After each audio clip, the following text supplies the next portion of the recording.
贝吉特刚融合完黑悟空，进化出暗黑形态，就准备去找破坏神金复仇。新地图加载完毕，金早已恭候多时。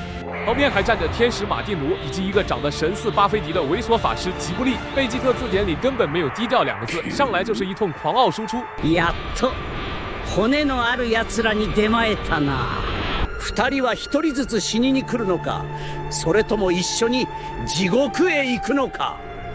破坏神经直接气乐了，怒斥他是个不知天高地厚的狂徒，随后直接下令让法师吉布利开启场地魔法，魔法阵瞬间覆盖全球，场景换到一个诡异的异次元，战场中央还赫然耸立着一个神秘的巨大铁盒子，金闪现到千里之外的山头看戏，开箱放狗，铁盒子轰然炸裂，粉色浓烟中窜出一个手戴沉重锁链的盖巴，这老哥一出来根本不看贝吉特，死盯着破坏神经，怒吼着要为被屠戮的族人复仇。他狂冲过去，一拳砸在金的格挡双手上，把金轰飞了出去。金在半空中大喊：“法师上 buff！” 吉布利一道法术打出，直接给盖巴脑门上强行贴了个洗脑印记。金开启了 PUA 忽悠大法，指着远处的贝吉特说：“兄弟，你打错人了，我们是护你周全的家人，那个宰了你全家老小的仇人是他。”被洗脑的盖巴瞬间暴走，滔天的恨意锁定在了贝吉特身上。盖巴如同疯狗般扑向贝吉特，贝吉特见状不妙，刚想切着超蓝形态先摸摸底，结果变身剑被扣了。没等他想明白身体为什么不受控制时，盖巴一记重拳直接砸在他下巴上，贝吉特砸进岩石堆里。紧接着，盖巴原地蓄力，张开深渊巨口，一发堪超大型毁灭嘴炮射出，瞬间夷平了整座大山。烟尘散去，贝吉特虽然命硬没死，但也被炸得灰头土脸。0元购的新盔甲又报废了。山头上的金冷笑连连。お前らサイヤ人の派手な変身なんて、俺はとっくに研究し尽くした。この異次元空間ではお前の全ての変身は無効化される。素の状態で戦うしかない。今日がお前の命日だ。常态1打3，贝吉特心里都闪过一丝慌乱。此时暴走的盖巴再次杀到，危急关头，贝吉特却闭上了眼睛。就在千钧一发之际，他躲开了致命一击，仿佛自在极易附体。随后一记精准寸劲劈掌，把盖巴从半空中轰进地里，疯狂摩擦。重新站定后，贝吉特嘴角上扬。本物の実力見せてやる。卑怯な手で変身を封じるつもりなら。俺が教訓を与えてやる。话音刚落，贝吉特仰天长啸，身上的铠甲破碎，又穿上了原来的破旧服装。俺のこの技は究極海王剣。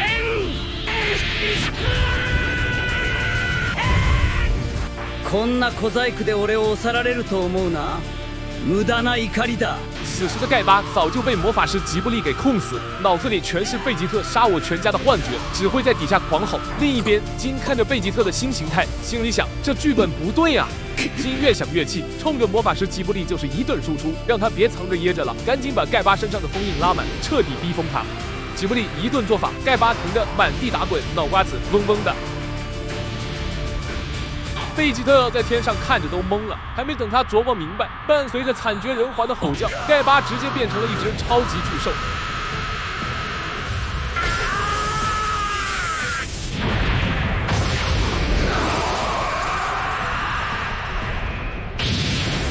贝吉特都看傻眼了，这魔法师下手太黑了吧！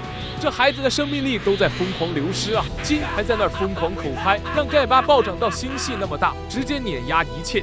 突然，贝吉特瞬移到了吉布利面前。高みに居座る神ども、俺たち凡人を捨てても構わないおもちゃだと思っているな。话音未落，贝吉特抬手就是一个破坏，吉布利当场化作飞灰，渣都不剩。金和马蒂努终于坐不住了，两人互相对视一眼，直接夹击贝吉特。贝吉特闪现到了天使马蒂努背后，一把就死死锁住了他的喉咙。贝吉特嘴角勾起一抹坏笑，このブクブクした体、四方を落とした方がいいぞ。左臂化作黑色尾巴，扎进了马蒂努胖乎乎的肚子里，疯狂吸取能量。一旁的金释放出终极杀招，黑色闪电裹挟着毁灭之力，连带着天使和贝吉特一块轰炸。烟尘散去，金刚松了口气，结果背后阴风一闪，贝吉特站在了他身后。金还没来得及放狠话，剑光一闪，金砸在地上，刚想撑起来拼命，贝吉特直一发能量环锁死了他的脖子，把他像条死狗一样钉在地上。解决完神，贝吉特回头看向巨兽盖巴，盖巴张开深渊巨口，一发毁天灭地的超级能量波直轰过来。贝吉特一发终极闪光怼了回去。Ultimate Flash！ 就在两人对波之际，盖巴竟然瞬移到了贝吉特头顶，犹如泰山压顶般砸了下来。下一秒，一声怒吼响彻天际，贝吉特浑身肌肉喷张，硬生生扛起了犹如山岳般的盖巴。超サイヤ人に変身できないのなら、魔上面からぶつかる100倍海王剣！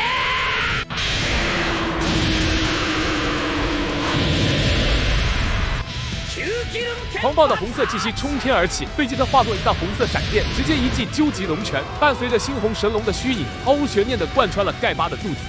看着奄奄一息的盖巴，贝吉特召唤出天使法杖，把盖巴的控制解除了。清醒过来的他满世界找金报仇，此时他在远处的金眼看大势已去，对着地面释放了终极破坏。他刚想给盖巴时光戒指，盖巴已经跟着星球一块消失了。画面一转，竟在一片纯白的虚无中醒来，正庆幸自己没死呢，结果回头一看，差点吓尿，贝吉特竟然跟来了。贝吉特一脸杀气，ここは虚無空間なんかじゃない。俺がお前のために用意した墓場だ。贝吉特以极快的速度冲上去，吸干了他体内最后一点能量。就在这位神痛不欲生的时候，惨遭贝吉特一发破坏，打得神魂俱灭。贝吉特摸出盖巴留下的一块破烂吊坠，お前の仇取ってやった。与此同时，在这个宇宙之外的某处，大神官正盯着大屏幕拍桌子，无能狂怒，背后还冒出了4个神秘的兜帽男。